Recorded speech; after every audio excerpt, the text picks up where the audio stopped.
بسم اللہ الرحمن الرحیم۔ مختلف انسان مختلف قسم کی پریشانیوں میں گرفتار و مبتلا رہتے ہیں۔ کسی کو جانی پریشانی لاحق ہوتی ہے تو کسی کو مالی، کسی کو منصب کی پریشانی ہوتی ہے تو کسی کو عزت و آبرو کی۔ امیر اپنی کوٹھی میں پریشان ہے تو غریب جھونپڑی میں، کوئی روزگار اور حالات سے نالاں تو کوئی عزیز و اقارب و دوست و احباب سے شاکی۔ تقریباً ہر آدمی کسی نہ کسی فکر، بے سکونی اور پریشانی میں مبتلا ہے۔ دلی سکون، قرار و اطمینان حاصل کرنے کے لیے ہر ایک اپنے ذہن، اپنی سوچ کے مطابق اپنی پریشانیوں کی از خود تشخیص کر کے ان کے علاج میں لگا رہتا ہے۔ کوئی اقتدار، منصب یا عہدہ میں سکون تلاش کرتا ہے، مگر جب اسے مطلوبہ منصب مل جاتا ہے تو پتہ چلتا ہے کہ اس میں تو سکون نام کی کوئی چیز ہی نہیں، بلکہ منصب کی ذمہ داریوں اور منصب کے زوال کے اندیشوں کی صورت میں اور زیادہ تفکرات ہیں۔ کسی نے سمجھا کہ سکون صرف مال و دولت کی کثرت و فراوانی میں ہے، مگر حقیقت یہ ہے کہ جن لوگوں کو یہ مال و دولت حاصل ہو، ان میں سے اکثر کا حال یہ ہے کہ کاروباری تفکرات، ترقی کا شوق، دن بدن بڑھتی ہوئی حرص و تجارت میں نقصان کے اندیشوں سے ان کی راتوں کی نیند حرام ہے۔ الا ماشاء اللہ کسی نے رقص و سرود اور شراب و کباب کو باعث سکون جانا، مگر وقتی اور عارضی لذت کے بعد پھر بھی بے چینی اور اضطراب برقرار رہا۔ کسی نے منشیات کا سہارا لیا، مگر اس میں بھی صرف عارضی دل بہلاوا، عارضی فائدہ اور دائمی نقصان۔ کسی نے نت نئے فیشن کر کے دل بہلانے کی کوشش کی، مگر سکون و قرار نہ ملا۔ جبکہ ایک طبقہ کا یہ خیال ہے کہ مختلف پریشانیوں اور مصیبتوں سے بچاؤ کا اصل طریقہ اور ان کا حقیقی علاج صرف ایک ہی ہے، اور وہ یہ کہ اپنے آپ کو گناہ گار، خطا کار، نافرمان اور قصوروار سمجھتے ہوئے اللہ تعالیٰ سے معافی مانگی جائے اور گناہوں کو چھوڑ کر اللہ تعالیٰ کو راضی کر لیا جائے، کیونکہ سکون و راحت کے سب خزانے اللہ تعالیٰ کے پاس ہیں، وہی ان کا مالک ہے۔ جب مالک راضی ہوگا تو خوش ہو کر اپنی مملوکہ چیز سکون و راحت اپنے فرما بردار بندوں کو عطا کرے گا، اور وہ مالک راضی ہوتا ہے۔ نافرمانی اور گناہوں کو چھوڑنے اور فرما برداری اختیار کرنے سے ہر آدمی جانتا ہے کہ ہر اچھے یا برے عمل کا رد عمل ضرور ہوتا ہے۔ سامعین، دنیا میں پیش آنے والے حالات پر سب سے زیادہ اثر انداز ہونے والی چیز انسان کے اچھے یا برے اعمال میں، یعنی اچھے اور برے اعمال ہیں جن کا براہ راست تعلق اللہ تعالیٰ کی خوشنودی اور ناراضی سے ہے۔ کسی واقعہ اور حادثہ کے طبعی اسباب جنہیں ہم دیکھتے، سنتے اور محسوس کرتے ہیں، وہ کسی اچھے یا برے واقعہ کے لیے محض ظاہری سبب کے درجہ میں ہیں۔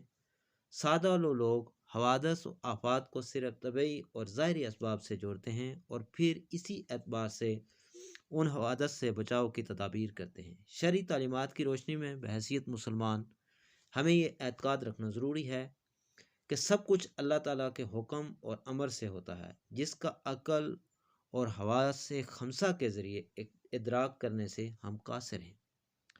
وحی الہی اور انبیاء کے ذریعے اللہ تعالیٰ نے جزا و سزا کا جو نظام سمجھایا ہے، وہ ہمیں اس غیبی نظام کے بارے میں آگاہ کرتا ہے۔ وہ یہ کہ کسی بھی واقعہ اور حادثہ کا اصل اور حقیقی سبب اللہ تعالیٰ کی رضامندی اور ناراضی سے ہے۔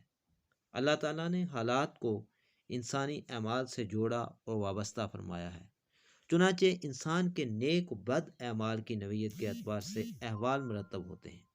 صحت و مرض، نفع و نقصان، کامیابی و ناکامی، خوشی و غمی، بارش و خشک سالی، مہنگائی و ارزانی، بد امنی، دہشت گردی، وبائی امراض، زلزلہ، طوفان، سیلاب وغیرہ وغیرہ، یہ سب ہمارے نیک اعمال، نیک اور بد اعمال کا ہی نتیجہ ہوتے ہیں۔ بالفاظ دیگر، ان سب اعمال کے ظاہری اسباب کچھ بھی ہوں، مگر حقیقی اسباب ہمارے نیک و بد اعمال ہوتے ہیں۔ اسی طرح کے خوفناک اور عبرت انگیز واقعات دراصل اللہ تعالیٰ کی طرف سے الارم اور تنبیہ ہوتے ہیں، تاکہ انسان اپنے اعمال کا محاسبہ کرے اور کوئی تنبیہ اس کے غفلت شار دل کو جنبش دینے میں کامیاب ہو جائے۔ جب بھی کوئی کہتا ہے کہ اے اللہ میرا حال دیکھ، حکم ہوتا ہے کہ اپنا نامہ اعمال دیکھ۔ پیش آمدہ اچھے یا برے واقعات سے حاصل ہونے والا انسانی تجربہ بھی اسی پر شاید ہے کہ بہت سارے لوگ اور قوموں پر اللہ تعالیٰ کی نافرمانی کی وجہ سے دنیا میں ہی مختلف قسم کے عذاب آتے ہیں۔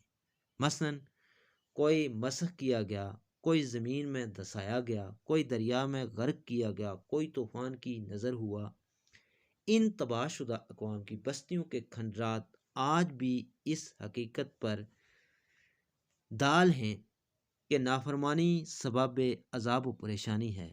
اللہ تعالیٰ نے قرآن مجید میں اور حضور نبی کریم صلی اللہ علیہ وآلہ وسلم نے احادیث میں اعمال کی حسب نوعیت تاثیرات کو، یعنی جیسے کرنی ویسے برنی کے مصداق مختلف پہلوؤں اور طریقوں سے بیان فرمایا ہے کہ امت کو بدعملیوں کے برے نتائج سے آگاہ فرما کر اعمال کی اصلاح کا حکم دیا ہے۔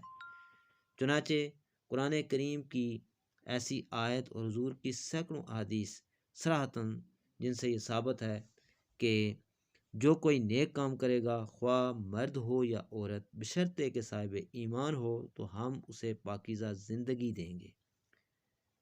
اس آیت میں اللہ تعالیٰ فرماتا ہے کہ نیکی پرسکون زندگی کا سبب ہے۔ چنانچہ دو چیزیں، ایمان اور اعمال صالحہ کے موجود ہونے پر اللہ تعالیٰ نے حیات طیبہ یعنی باللطف عمدہ اور پرسکون زندگی عطا فرمانے کا وعدہ کیا ہے۔ عام آدمی بھی یہ آیت پڑھ کر یہ نتیجہ نکال سکتا ہے کہ ایمان اور اعمال صالحہ ہوں یا کوئی ایک نہ ہو، یعنی پرسکون زندگی نصیب نہ ہوگی بلکہ پریشان زندگی ہوگی۔ اس لیے ہمیں چاہیے کہ جن کاموں سے اللہ تعالیٰ نے ہمیں روکا ہے ان سے ہم رک جائیں، اللہ کے احکام کی تعمیل کریں، بلکہ نافرمانی اور گناہوں سے اپنے آپ کو بچائیں۔ اس پر دنیا کی زندگی تنگ کر دیں گے۔ اللہ فرماتا ہے کہ جو نیک اعمال نہیں کریں گے، ظاہری طور پر مال و دولت، منصب و عزت بھی مل بھی جائے تو قلب سکون نہیں آتا۔ اس طور پر ہر وقت دنیا کی حرص، ترقی کی فکر اور کمی کے اندیشہ میں بے آرام رہے گا۔